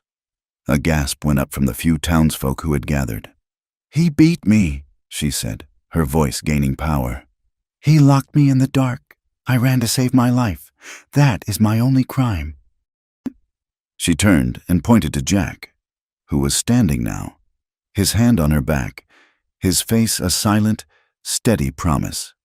"This man found me in the desert, dying from a snake bite. He saved my life, and when my husband came, he came with guns. He shot this man. We fought to survive. We ran." She turned back to the sheriff. Her eyes were not pleading. They were a challenge. "I stole nothing. I corrupted no one. I am a woman who ran from a monster. If that is a crime, then take me." Sheriff Brody stood there, the bounty paper in his hand. He looked at Clara, at her defiant, honest, terrified face. He looked at Jack, a man who was clearly ready to die, or to kill, for her. He looked at the hard, unforgiving eyes of Widow Agnes. He looked at the paper, a $50 lie, signed by a man known for his righteousness. He was a man of the law, but he was also a man of the West, and he knew the difference between paper and truth. He let out a long sigh. He looked down at the bounty paper, then, slowly, deliberately, he tore it in half. He tore the halves into quarters. He let the pieces of paper fall from his hand, scattering in the dust of the street. "Ma'am," he said, his voice gruff, touching the brim of his hat to her. "As far as I'm concerned, I rode all this way, and I couldn't find the woman you're talking about." He looked at the paper scraps in the dust. There ain't no crime in surviving. He turned, mounted a horse, and rode back down the street, never once looking back. Clara let out a breath she felt she'd been holding her entire life. Her legs gave out, and she slumped against Jack, who held her up. He was shaking, or maybe she was. They were, for the first time, truly, finally, free. Later that night, the air was cold and sharp, the sky a vast spill of diamond-hard stars. The town was quiet. In their room, Clara, by the light of a single lamp, put on her new dress. The blue calico fabric was soft, the fit perfect. She felt whole. She felt like herself. Jack was watching her. He was dressed, his gun belt on. Their saddlebags were packed by the door. It's a good dress. "Clara," he said, his voice thick. "It's my dress," she said, and she smiled. They walked out under the stars, away from the inn, to the edge of the cottonwood grove. The wind was cold, sharp with the promise of winter. He turned to her. He looked at her, in her new dress, her face pale in the starlight. He reached out, his hand touching the new fabric at her shoulder. Then, his fingers moved up, to her neck, tracing the line of her collarbone. He leaned in and kissed her, softly, tenderly. The same place he had kissed her that first night, on her bare neck. A kiss of reverence. A tear slid down her cheek. She did not wipe it away. "You set me free," she whispered. He pulled back, just enough to look her in the eyes. His scarred, beautiful face was serious, his gaze steady. "No," he replied, his voice a low, rough rumble. "You did that yourself. All I did, I just pulled it down." The story ends the next morning. They rode out of town at dawn. 2 horses, 2 riders, their supplies fresh. They're past a pile of torn paper in the dust. They rode north, toward the promise of Wyoming, toward the clean, hard land of their future. They did not look back. As they cleared the shelter of the grove, a cold wind hit them, and the first delicate snowflakes of the season began to fall. The snow was a benediction, a clean slate, covering their tracks, covering the past. They were 2 survivors, riding side by side, choosing a life not because it would be easy, but because, at last, it was finally theirs. Thank you for listening to our story. We'd love to know where you're tuning in from, so please drop a comment and let us know. For more tales, be sure to subscribe to From Wild West, and we hope you'll share your thoughts on Clara and Jack's journey.